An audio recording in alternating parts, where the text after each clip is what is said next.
Selamat pagi saudara-saudara kekasih dalam Yesus. Terima kasih kepada Ibu Antonan yang telah memandu renungan pagi kita, mesbah pada pagi hari ini.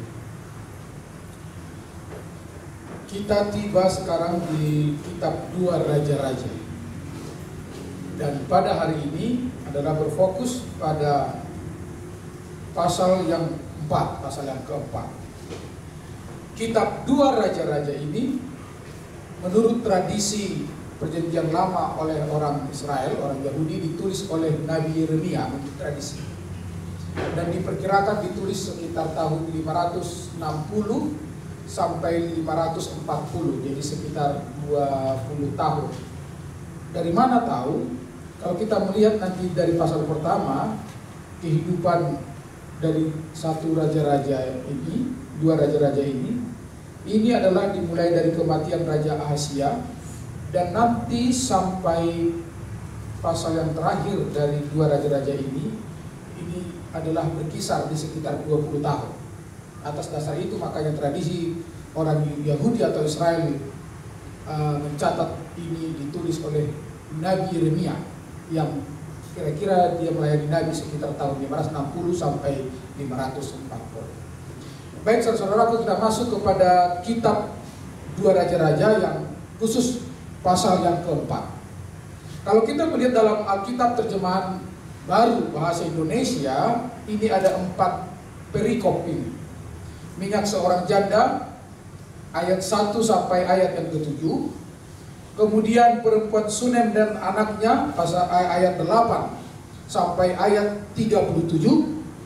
Kemudian maut dalam kuali, ayat 38 sampai ayat 41, dan yang bagian yang terakhir memberi makan 100 orang, ayat 42 sampai ayat 44. Tetapi berdasarkan isi dari keempat kisah perikop ini, saya melihat bahwa ini dibagi 2 saja.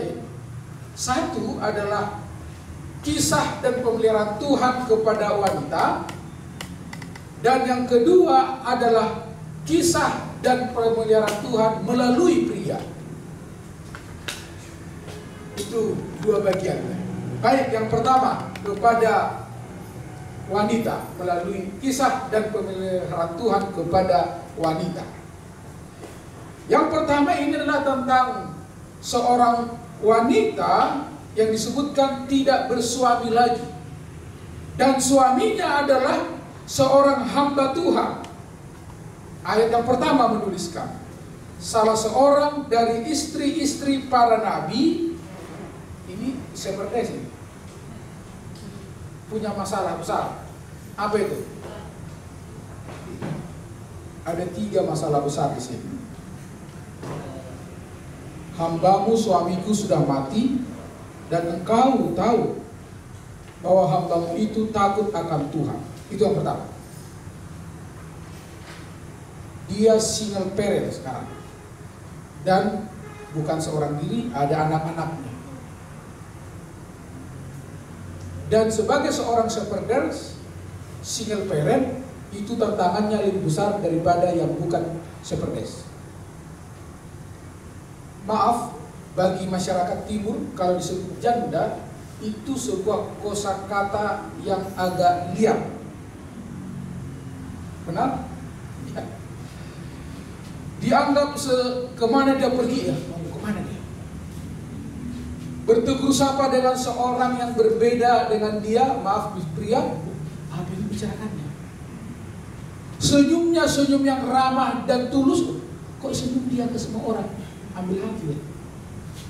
Apa saja yang dilakukan dengan tulus dianggap tanda kutip liar alias hina. Apalagi kalau usianya masih muda. Itu problem yang pertama. Apalagi dia seorang shepherds yang tingkah lakunya itu menjadi sorotan. Jadi kemarin pada hari Sabat ketika melayani di sebuah gereja di Jakarta ini, ada saya kenal adik kelas saya, berbeda 7 tahun dari saya. Dia cantik, putri seorang pendeta. Pendeta itu pernah melayani di kantor ini. Pendidikannya bagus, sudah S2, pekerjaannya bagus, orangnya ramah. Lalu saya mulai pancing ketika potluck, siapa temannya, lalu kemudian bagaimana rencananya. Lalu dengan sedikit menyeletuk saya bilang, 2016 tidak lama lagi, tanggal berapa marchingnya? Dialihkan pembicaraan kepada yang lain. Setiap disinggung kepada hal yang spesifik tentang rencana hidupnya, dialihkan selalu kepada hal yang lain. Sebelum pulang saya tanya, adik, ini secara serius ini, kita angkat mata. Kenapa? Karena saya sayang kepadamu.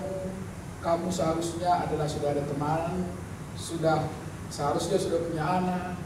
Lalu dia katakan seperti ini, Bang, saya pernah patah hati. Kenapa patah hati? Dulu temannya, soulmate-nya yang pertama, seorang calon pendeta. Jadi dia sudah siap menjadi shepherdess. Tapi berubah haluan ini calon pendeta ini. Dia ditinggalkan. Dan sejak saat itu dia katakan, saya tidak akan menikah lagi, apalagi tidak sanggup menjadi shepherdess. Dia tahu shepherdess itu apa pelayanannya, karena ibunya seorang shepherdess. Dia putri seorang pendeta yang berhasil. Tapi dia sudah komit menurut ucapannya itu, saya tidak mau jadi shepherdess. Dan bahkan dia katakan, saya pikir-pikir untuk menikah. Saudara kekasih dalam Tuhan, shepherdess itu sulit. Dalam pelayanan saja sulit, tidak heran. Saya masih mengingat saudara-saudaraku ketika diordain pendeta Hengki di Palembang tahun 2000. Lalu kemudian setelah diordain, lalu kemudian koordinator shepherdess daerah menyerahkan karangan bunga, kan apa namanya ini, kepada istri-istri yang baru diurapi kan. Lalu kembang, saya dengar di samping saya Ibu Hutasoi. Setelah disalam, ketika sedang bersalaman, ada salah seorang senior yang menyambut begini, selamat datang kepada penderitaan. Apa memang pelayanan penderitaan? Tapi sedikit bercanda, ada benarnya saudara. Pelayanan ini adalah pelayanan penderitaan, dan itu yang dialami oleh ibu ini. Bisa jadi solutan. Itu pertama. Yang kedua, masalahnya adalah hambamu ini takut akan Tuhan. Tetapi sekarang penagih hutang sudah datang. Adalah sebuah masalah yang secara teologis dan secara mental, seorang hamba Tuhan yang setia tapi punya hutang. Teologisnya adalah bagaimana bisa penerapan ketika Raja Daud menyebutkan orang yang setia kepadanya tidak pernah kulihat. Bagaimana katanya? Peminta-minta, tidak dipelihara Tuhan, tapi ini berhutang. Lalu yang ketiga, dan para piutang itu mau datang ambil anaknya untuk apa? Mau dijadikan hamba atau obat. Ini bukan asisten rumah tangga, ini memang istilah sekarang ini. Kosakata itu selalu berubah pengertian dan makna. Kalau dulu disebut bibi, ya, bi, mau datang, berubah terlalu sopan, diganti menjadi babu di era 60. Kemudian di era 80-an terlalu kasar, jadi pembantu. Pembantu juga terlalu kasar juga. Sekarang jadi asisten rumah tangga. Pekerjaannya sama, saudaraku. Hak-haknya juga sama. Istilahnya saja yang berubah, maknanya sama saja. Ini saudaraku mau dibuat menjadi budak ini. Hatoban. Satu kali ketika melayani di Sumatera Selatan, enak memang. direktur. Kalau di desa disebut, pendeta itu sudah jadi direktur. Staff, staff. Padahal bisa berubah staff ini jadi status. Kalau di Sumatera, Pak Arifin sudah tersenyum. Staff itu kan enak kedengarannya, tapi dulu kan bisa keadaannya menjadi sitapus katanya. Sitapus itu orang kere. Kenapa ada orang kere? Segala sesuatunya harus dibeli. Halaman rumah sudah jalan raya. Sebab rumah dinas waktu itu hanya ada di atas kantor daerah, ketua dan sekretaris. Bendahara pun rumahnya mencari rumah kontrakan, apalagi yang apartemen. Nah, jadi mencari rumah karena anak-anak masih kecil, ya, Misha dan Mikael, kita cari yang tidak terlalu jauh dari kantor. Jadi rumah yang sangat sederhana, bahkan sangat sederhananya susah untuk bernafas. Yang penting kalau pergi itinerary ke luar kota supaya anak dan istri bisa jalan kaki ke kantor. Nah, yang saya mau kisahkan adalah suatu kali Ibu Hutasoit memang selama kecil sudah ada filosofi di dalam pikirannya, pantang berutang. Sekalipun ke kantor, pantang berutang, apalagi ke kantor bunda. Jadi ketika sedang itinerary ke luar kota, di tangannya tinggal uang 5.000 rupiah. Lalu putri kami yang besar waktu itu mau sekolah, masih kecil, masih batita, saya pikir 3 tahun, demam, sakit, uang 5.000. Anak demam. Tapi dia pikir, Tuhan, terima kasih masih ada beras. Jadi beras ini juga jadi bubur supaya dikasih garam sedikit. Kalau dikasih makan, baru 2-3 sendok sudah dimuntahkan. Dia mulai susah, apa yang mau saya kasih? Dia terpikir, oh mau dikasih sayuran, sayuran dilihat habis. Mau pergi ke pasar, uang hanya 5.000. Lalu kemudian dia tunggu. Besok suami saya akan pulang. Saya tunggu saja besok. Pasti ada jalan keluar. Memang biasanya ibu-ibu begitu, makanya kepada kita bapak-bapak, kita itu adalah pahlawan rumah tangga kita itu. The hero of the family. Oh, suami saya pulang besok. Pasti ada jalan keluar. Tapi sudah semakin siang, panas semakin tinggi, anak mulai khawatir. Menjelang sore tidak turun-turun, hanya berdasarkan kompres saja, hanya berdasar kepada kompres. Lalu kemudian berdoa, Tuhan, tidak ada lagi cara yang lain kecuali aku menyerah dia, menyerah, minta tolong kepada anggota jemaat. Adalah sesuatu yang menyerah bagi dia dan bagi saya juga, kalau minta tolong kepada anggota jemaat, kalau selagi kita masih bisa lakukan. Jadi dia pergi kepada anggota gereja kita, seorang dokter, naik angkutan kota. Memang makanya saya katakan tadi, ketika sebagai staf di daerah saya merasa hidup ekonomi rumah tangga saya seperti si Tapus. Sepeda pun tidak punya, boro-boro motor, boro-boro kendaraan roda 4, sepeda saja tidak punya. Jadi dia pergi naik angkot, sudah 2.000, yang 5.000 tinggal 3. Nah, ketika datang ini keluarga senang kepada Michelle. Oh, putrinya katakan, mami, Michelle sudah datang ini. Lalu disambut. Lalu kemudian ketika disambut mau digendong, panas mami, panas. Jadi istri saya tidak sebutkan apa tujuannya, jadi ketahuan. Oh panas dia. Oh tunggu mari.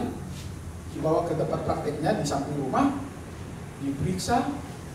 Ketika diperiksa, Ibu Hutasoit berdoa, Tuhan, tolong kiranya Engkau jamah hati ibu ini, ibu dokter ini, supaya jangan resep yang diberi.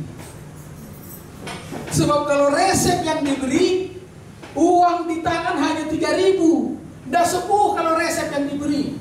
Dan biasanya dokter yang diberi adalah apa, saudaraku? Resep. Tuhan, saya tidak tahu apa yang dia berikan, tapi kalau boleh, jika itu sesuai dengan kehendak-Mu, janganlah kiranya resep yang diberi kali ini. Saudaraku, ketika ditanya, Nurma, mau saya tulis resep atau mau yang cepatnya?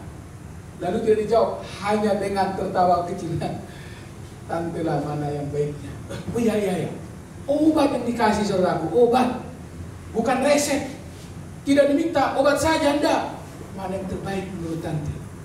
Obat yang dikasih. Nah, ketika akan pulang, ini tinggal 3.000. Pulang nanti sudah 2.000. Naik angkot tuh tinggal 1.000.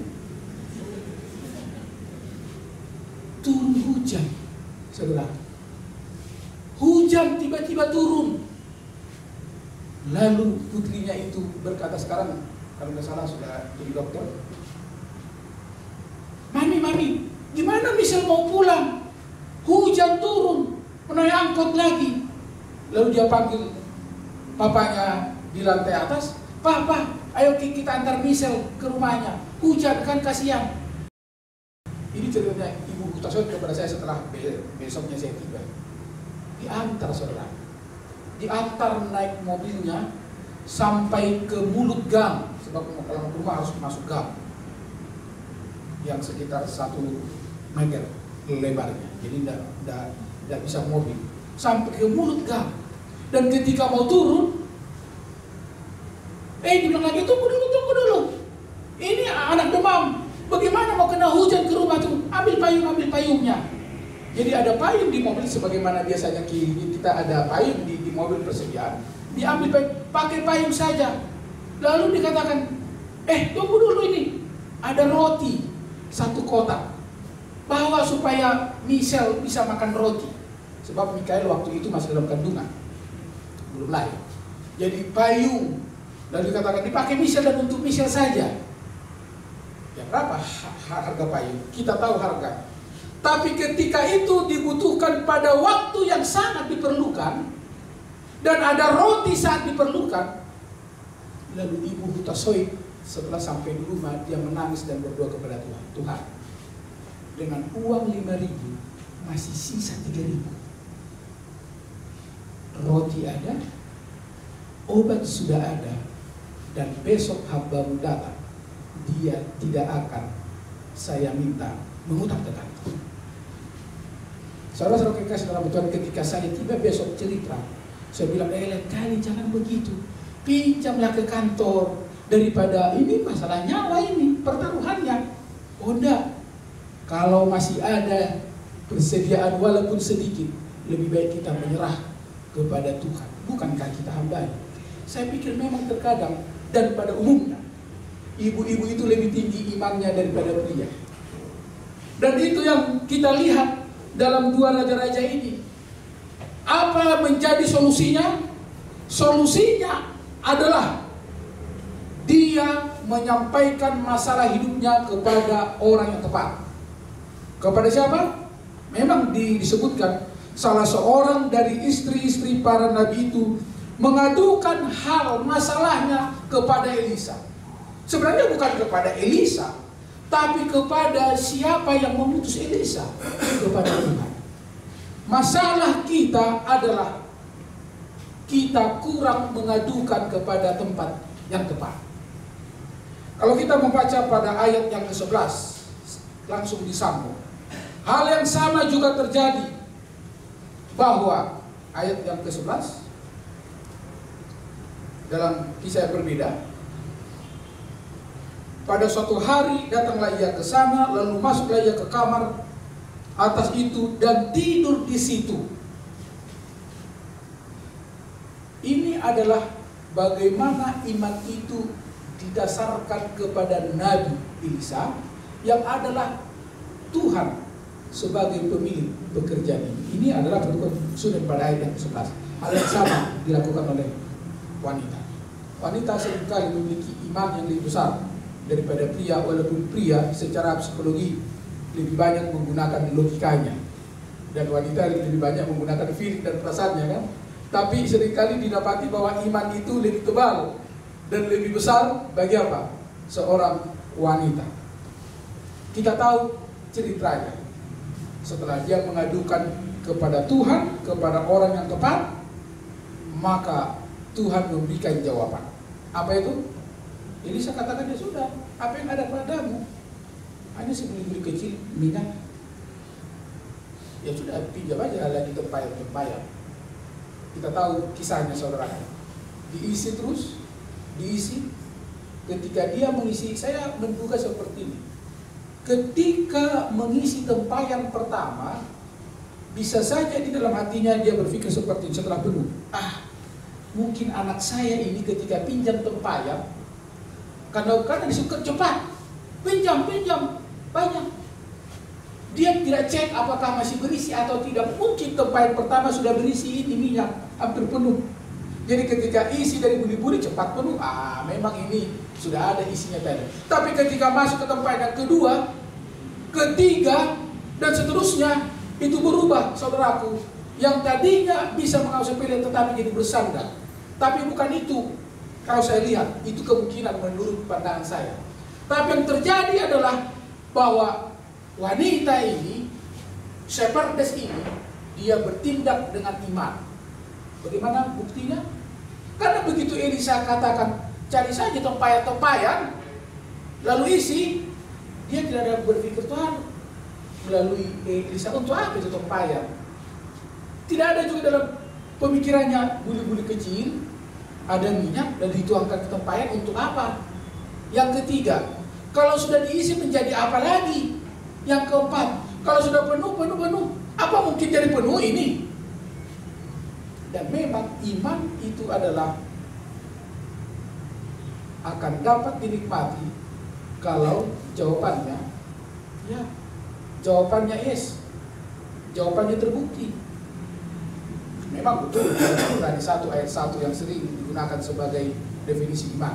Iman adalah dasar dari segala sesuatu yang kita harapkan dan bukti segala sesuatu yang tidak pernah kita lihat. Tapi ini bukan dilihat berdasarkan pandangan mata yang dimaksudkan, tetapi pandangan hati. Iman itulah bersandar kepada Tuhan. Dan kalau sudah katakan yes, itulah jawabannya. Hal yang sama dengan doa. Kalau teori yang lama menyebutkan jawaban doa ada 3 katanya kan. Ya, Tuhan kasih jawabannya. Ya. Yang kedua, tunggu dulu. Diberikan tapi tidak pada waktu itu. Nanti diberikan. Yang ketiga, Tuhan tidak jawab. Jadi tidak. Kalau bagi saya enggak. Jawabannya hanya 1, ya. Tapi ianya sekarang, bisa ianya besok, ianya adalah cukuplah hanya imanmu saja. 3, kata Allah tidak pernah tidak menjawab doa. Selalu jawab doa. Selalu ya.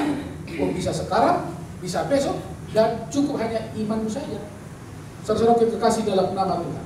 Pelajaran yang singkat yang kita dapatkan dari wanita ini adalah yang pertama. Ketika kita dalam masalah apapun, berserulah kepada pemilik alam semesta. Yang kedua, ketika kita berseru kepada Dia, kita pun bertindak sesuai dengan seruan kita. Saya seringkali sedikit bercanda kepada ibu saya. Jadi setelah ayah meninggal, menikmati sebagaimana saya pernah ceritakan di sini, menikmati menjadi orang divisi alias pensiun hanya 1 tahun, pensiun tahun 2005, sudah rest in peace 2006. Nah, lalu saya berpikir, ini ibu ini tidak mungkin seorang diri di gubuknya di Siantar, seorang diri. Kalau ada dia panas dingin, siapa yang melihat? Lagi kan hanya 2 bersaudara kan, satu di tempat yang jauh. Ya sudah bersama. Dan saya tahu bahwa opung itu atau oma umur panjangnya adalah di cucunya kan gitu. Wah, jadi bersama. Tapi seringkali akhir-akhir ini dia sedikit naik tensinya. Lalu untuk membuat dia rasa nyaman, karena saya tahu akhirnya saya lihat ini supaya jangan naik tensi, kita beli pengukur tensi yang tidak mungkin yang pakai alat bantu stetoskop lagi, bukan yang itu, tapi yang elektronik.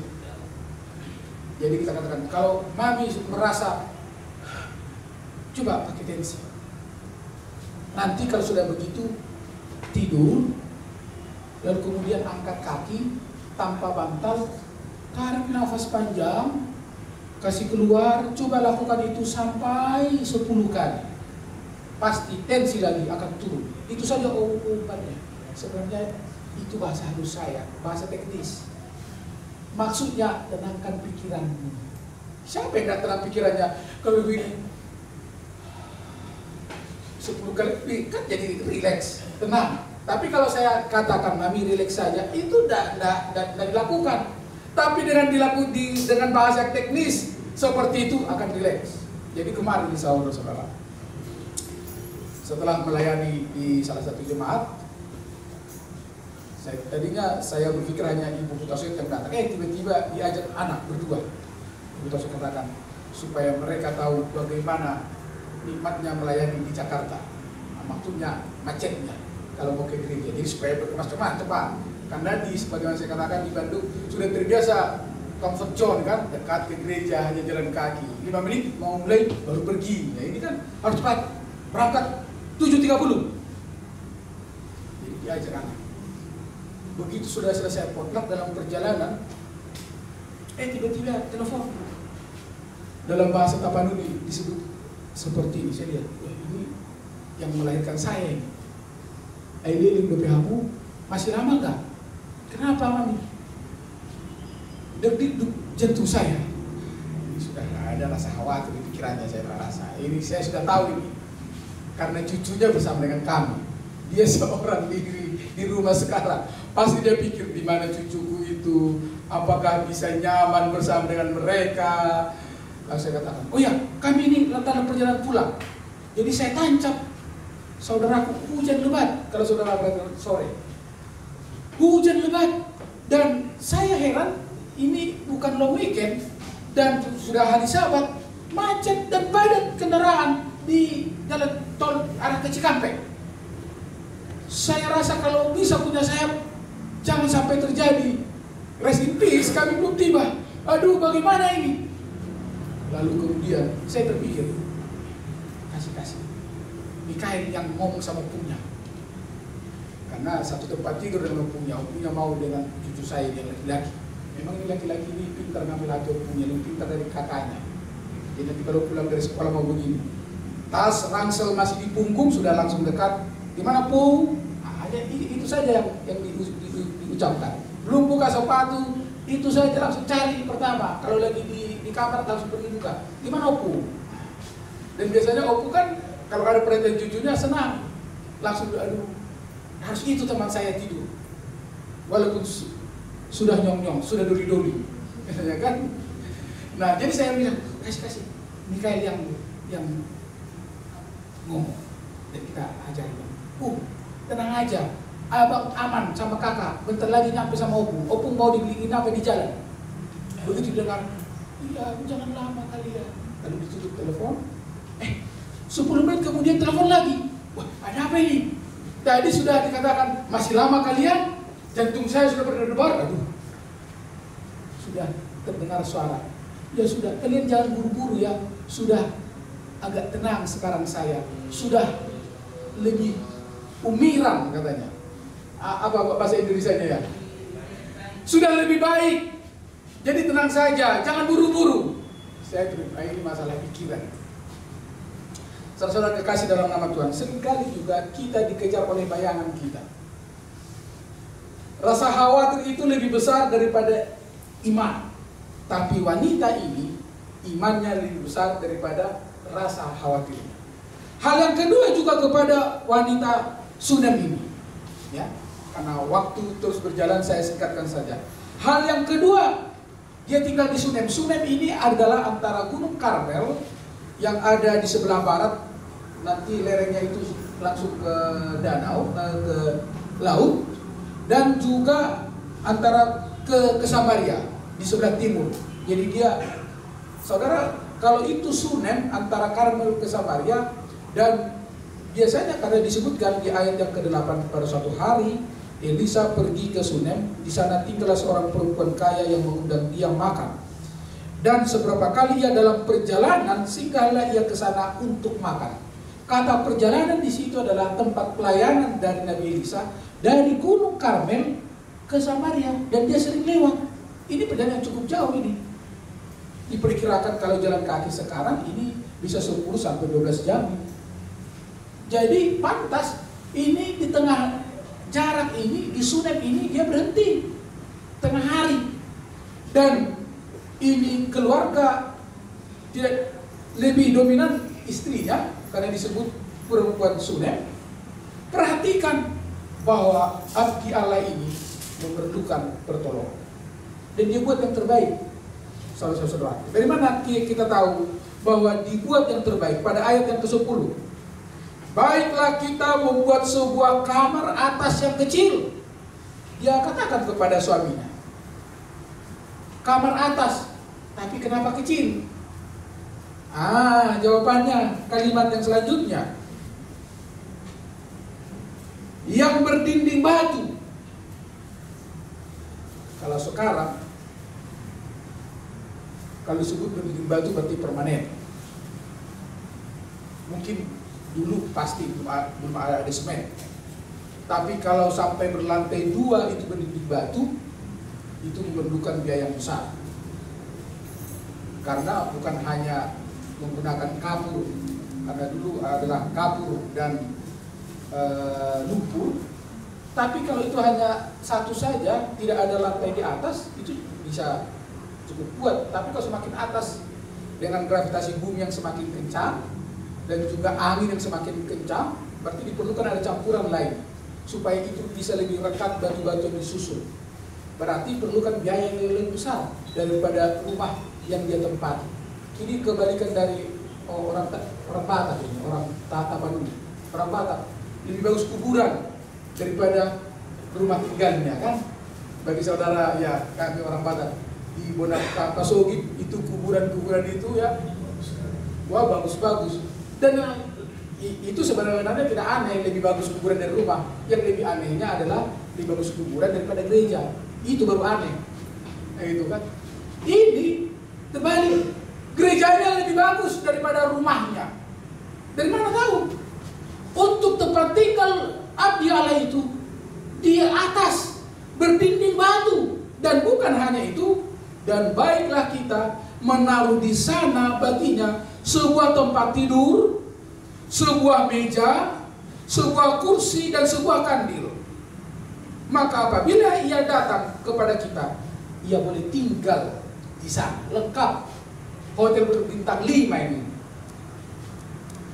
Bukan hanya tempat tidur, spring bed, bukan hanya spring bed ladies Americana ini, tapi kandil.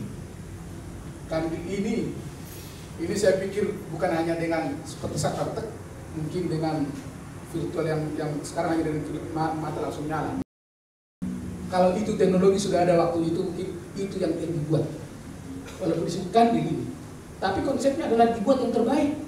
Saudara perhatikan, bukan hanya tempat tidur, dipikirkan meja dan kursi. Untuk apa meja dan kursi?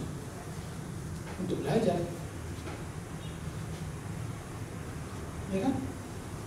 Alkitab menuliskan, tidak disebutkan tempat tidur, kursi dan kandil, tapi ada meja. Untuk apa kalau begitu? Untuk belajar. Dia tahu bahwa abdi Allah ini, dia perlu berkomunikasi dengan Allah, dan dia membuat kondisi yang sempurna menolong hamba Tuhan itu dapat mengembangkan pelayanan yang terbaik, karena pemilik bekerja di dalam ada Allah. Saudara kekasih dalam nama Tuhan, seringkali menjadi pelajarannya bagi kita adalah bagian pertama dari perempuan Sunem ini adalah kita tidak membuat yang terbaik bagi Tuhan.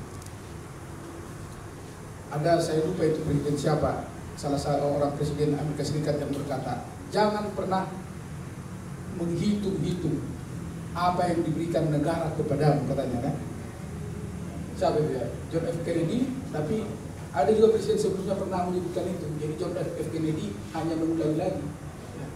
Tetapi hitunglah apa yang kau berikan kepada siapa, katanya, kepada negara. Secara rohaninya kita juga perlu berpikir dua kali kalau kita coba menghitung-hitung apa yang kita telah berikan kepada gereja Tuhan, kepada pekerjaan.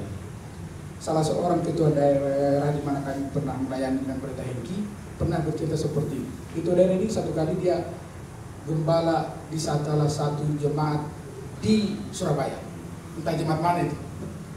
Nah, ketika dia melawat kepada seorang ibu ini langsung keluarkan dari kamarnya kwitansi penyerahan persepuluhannya, mulai dari di Advent. Jadi banyak ini kwitansi persepuluhan ini. Lalu dia katakan kepada ini pendeta, gembala jemaat, pendeta, Tuhan berutang kepada saya. Tuhan yang berutang. Coba ini, persepuluhan saya sekian, ini sekian, ini sekian.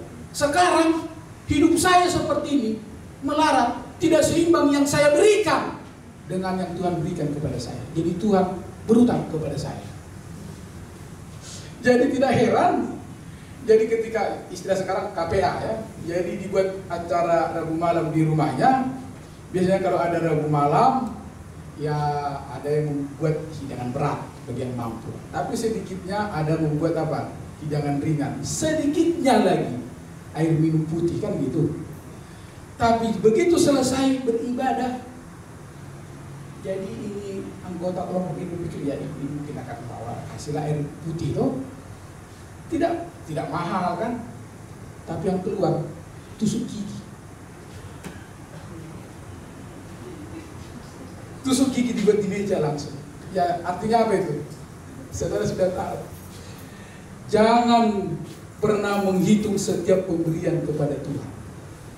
Lalu pendeta ini berpikir, kalau kita menghitung-hitung apa yang diberikan Tuhan kepada kita, maka tidak akan timbul rasa syukur. Dan ketika tidak ada rasa syukur di dalam hati, maka tidak ada semangat untuk melakukan kehendak Tuhan.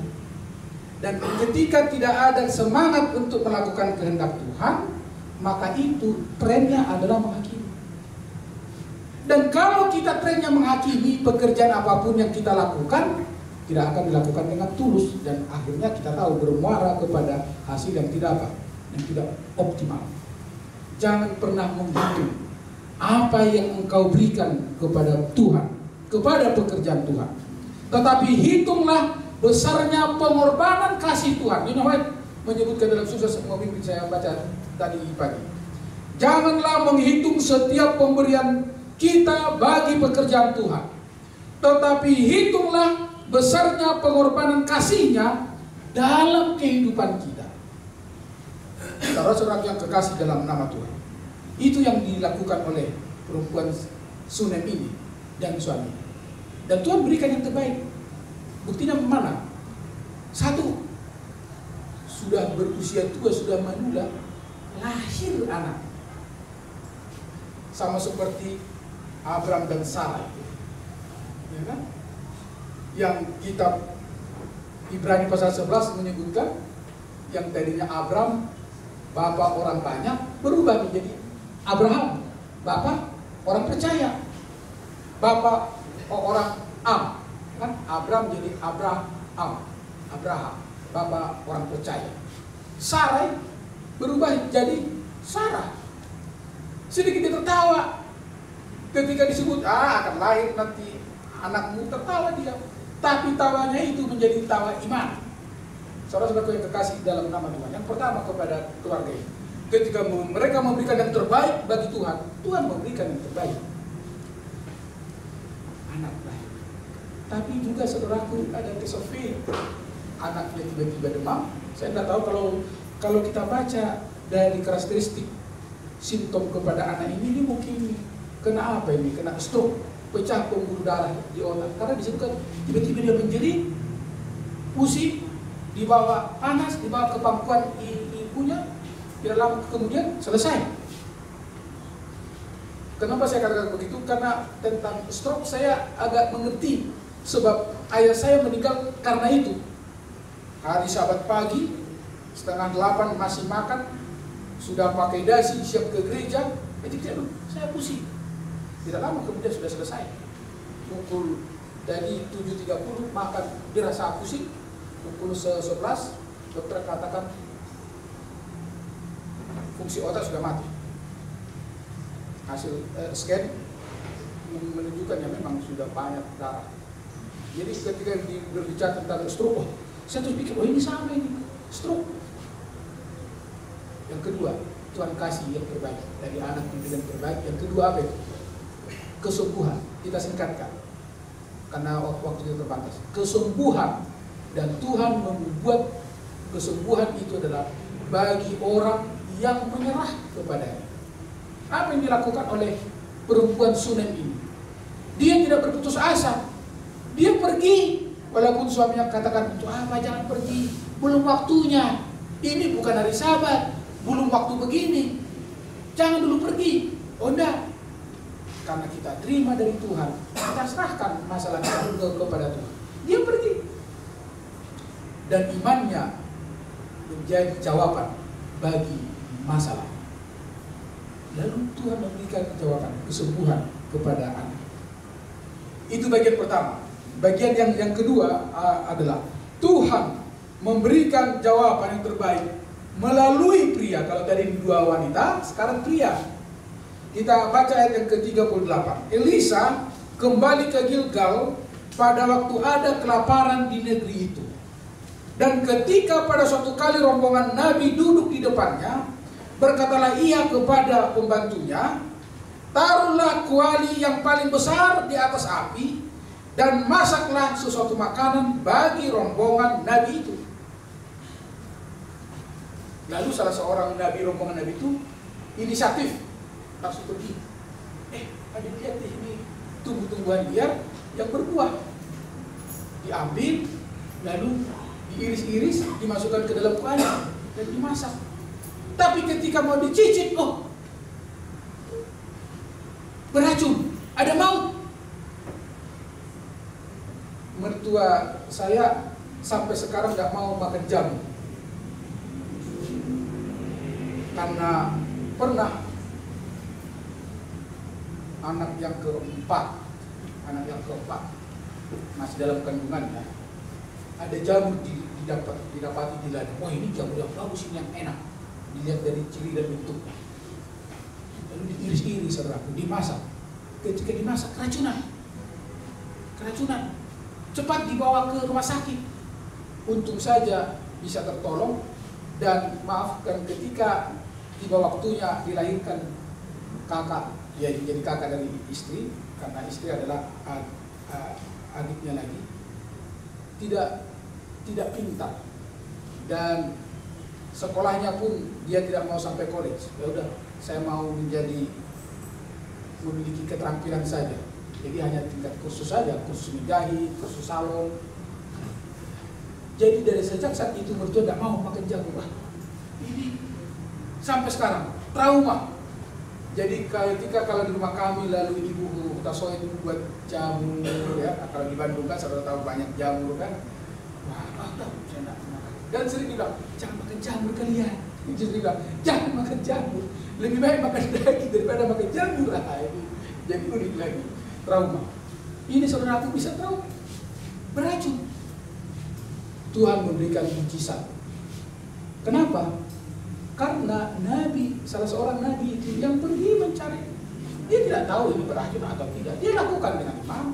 Dan dia tahu bahwa iman itu, ingat Yakobus 2 ayat yang ke-17, iman itu bukan hanya berdiam diri, tapi harus bertindak, kan begitu.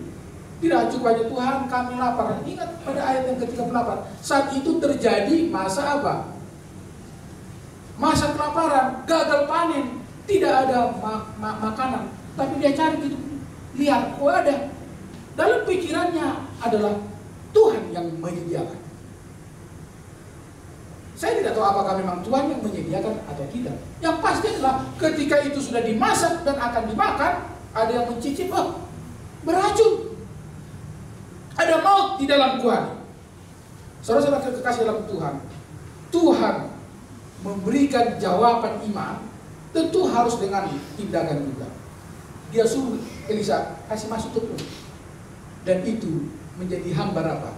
Racunnya, tawar, dan bisa dimakan.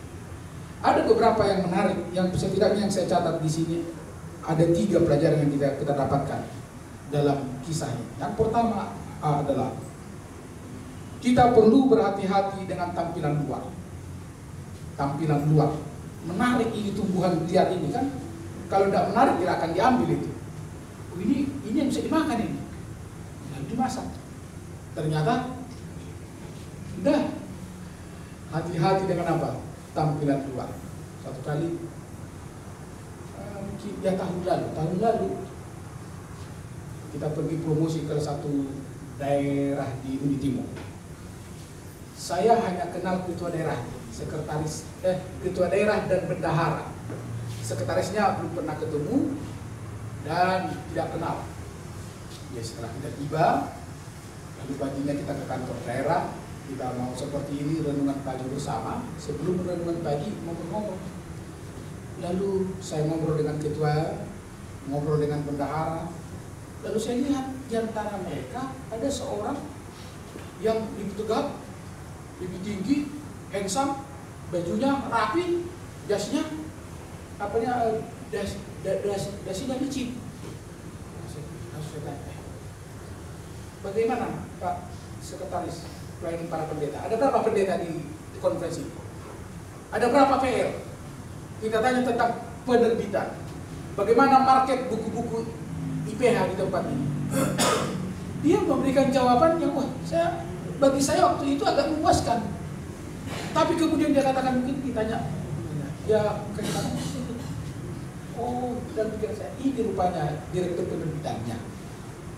Karena sekretaris refer ke sini. Saya lihat penampilannya cocok lah direktur penerbitan. Sekretaris tidak cocok, ini yang cocok sekretaris. Ini penerbitan. Jadi saya bertanya lebih banyak tentang penerbitan. Oh, dia jawab makin lengkap. Oh, betul, itu penerbitan. Lalu kemudian renungan pagi dimulai. Setelah selesai masuk ke ruang tanya jawab. Dan ketika ruang tanya jawab saya kaget, saudaraku, malu saya.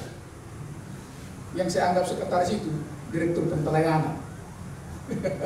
Dan yang saya anggap direktur penerbitan itulah sekretarisnya. Orangnya lebih pendek, pakaiannya tidak tidak seneces pendeta yang satu lagi.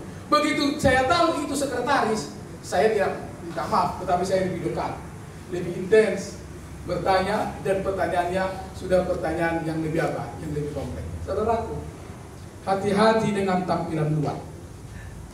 Hati-hati dengan apa? Tampilan luar. Pelajaran yang kedua dari kisah ini adalah ketulusan tidak membebaskan kita dari konsekuensi tindakan kita. Di dalam pelayanan ini kita tidak cukup hanya tulus. Oh, saya lakukan dengan baik dan tentu sudah benar. Tidak. Perlu hikmat. Bukankah Tuhan katakan, hendaklah bagaimana tanya? Cerdik seperti ular dan tulus seperti merpati, dua-duanya.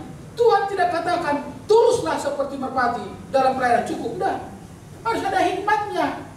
Sebab kalau hanya tulus-tulus, bisa saja kita anggap ini adalah sudah pekerjaan yang benar, tapi bisa seperti apa yang disebutkan, ada orang menyangka jalan itu lurus, tapi ujungnya. Saya bersyukur juga, ayah saya seorang, dia ahli matematika, jadi guru matematika, tapi tidak berhikmat. Dia orang tulus. Jadi dia hanya guru, saudaraku, tidak pernah ke sekolah, guru saja dia sampai pensiun. Tapi sekarang saya puji Tuhan, sempat dia ada cerdik-cerdiknya, kan dari segi kognitif, orang matematika eksakta itu kan ya lumayan. Sempat dia tidak tulus, tapi pintar, nah ini berbahaya. Berbahaya. Tuhan, terima kasih, Engkau buat ayah saya matematikawan, tapi tulus saja. Tobok dalam bahasa tatapan itu. Sempat ada begini-begini, wah bisa berbahaya. Tuhan buat yang seperti itu. Yang pelajaran yang ketiga, ketika dalam plan ini ada falsafah yang sering kita dengar, the right man in the right place. Tapi jangan lupa, berkembang lagi ya Pak Ketua, at the right time. Tidak cukup orang yang tepat di pekerjaan yang tepat, tapi juga harus waktunya harus pas. Sebab kalau tidak, itu pekerjaan bisa lambat, bisa juga terlalu maju. Itulah yang terjadi di dalam kisah yang kita baca. Lalu kemudian ayat yang terakhir yang kita baca pada pagi ini adalah ayat yang ke-42. Memberi makan 100 orang, datanglah dari Balsalisa dengan membawa bagi abdi Allah roti hulu hasil, yaitu 20 roti jelai serta gandum baru dalam sebuah kantong. Lalu berkatalah Elisa, berilah itu kepada orang-orang ini supaya mereka makan. Hulu hasil yang dibawa. Kalau disebut hulu hasil, patumona kalau orang Tapanuli menyebutkan, itu bagiannya siapa itu? Bagian Tuhan. Hulu hasil. Tapi kepada Tuhan maksudnya kepada siapa? Kepada imam-imam. Tapi kalau kita baca situasi di dalam kitab 2 Raja-Raja ini, imam-imam itu bukan tidak ada. Maksudnya tidak ada imam-imam di Ka'bah. Loh, ada memang imam-imam. Tapi itu adalah imam-imam lembu emas. Imam-imam berhala. Nah, jadi kalau begitu kepada siapa? Kalau imam-imam benar tidak ada, yang adalah imam-imam palsu, maka diberikanlah kepada Nabi. Sebab imam-imam benar tidak ada, diberikan kepada Nabi. Dan ketika diberikan kepada Nabi, maka Tuhan memberkati itu berlipat ganda. 20 roti jelai. Saya coba baca ini dalam bahasa aslinya. Terjemahannya kalau dalam bahasa Indonesia hanya roti jelai, tidak jelas ini. Roti tawar yang besar kan bisa saja sampai 20, atau roti unyil yang kecil. Tapi ketika saya baca di bahasa aslinya dan kepada King James Version ini lebih jelas. Roti yang sebenarnya ini dadar. Jadi ini roti yang juga seperti membuat dadar. Jadi disiramkan lalu digulung dia, roti gulung. Dan kalau roti gulung tidak ada yang besar. Kalau roti tak hanya roti tawar bisa besar. Ini roti gulung. Dan roti gulung itu tidak pernah itu dibagi lagi, dipotong-potong. Satu roti gulung untuk satu porsi. Nah sekarang mujizatnya adalah bagaimana roti gulung yang hanya 20 tapi bisa kepada 100 orang. Kalau itu seperti roti tawar ya bisa dipotong-potong, dipecah-pecah. Tapi ini kalau roti gulung seperti dadar, bagaimana mau dipotong-potong, dibagi-bagi? Bisa lepas dan berserakan. Ada mujizat Tuhan. Sesuatu yang tampaknya mustahil bagi kita, memang justru disitulah mujizat Tuhan. Saudaraku yang kekasih dalam nama Tuhan, ayat yang ke-44. Lalu dihidangkannya lah di depan mereka, maka makanlah mereka dan ada sisanya, sesuai dengan apa? Firman Tuhan. Firman Tuhan katakan ada sisanya. Sisa yang dimaksud bukanlah selalu ada tampak roti, tapi sisa berbekas di hati. Sisa yang selalu bersyukur. Rasa syukur kita adalah, bukankah itu adalah tanda mujizat Tuhan? Walaupun rotinya sudah habis. Pasti saudara kita pernah mengalami kekurangan dalam kehidupan ini. Tetapi ketika kita bersyukur dalam kekurangan itu, disitulah terlihat mujizat Tuhan. Sisanya ada di dalam apa? Di dalam hati kita. Kiranya Tuhan menolong kita. Baik para wanita, Tuhan dapat gunakan menjadi saluran kasih, ya? Dan pria juga Tuhan dapat gunakan menjadi saluran apa? Saluran kasihnya dalam pekerjaan. Tuhan memberkati dan menolong kita.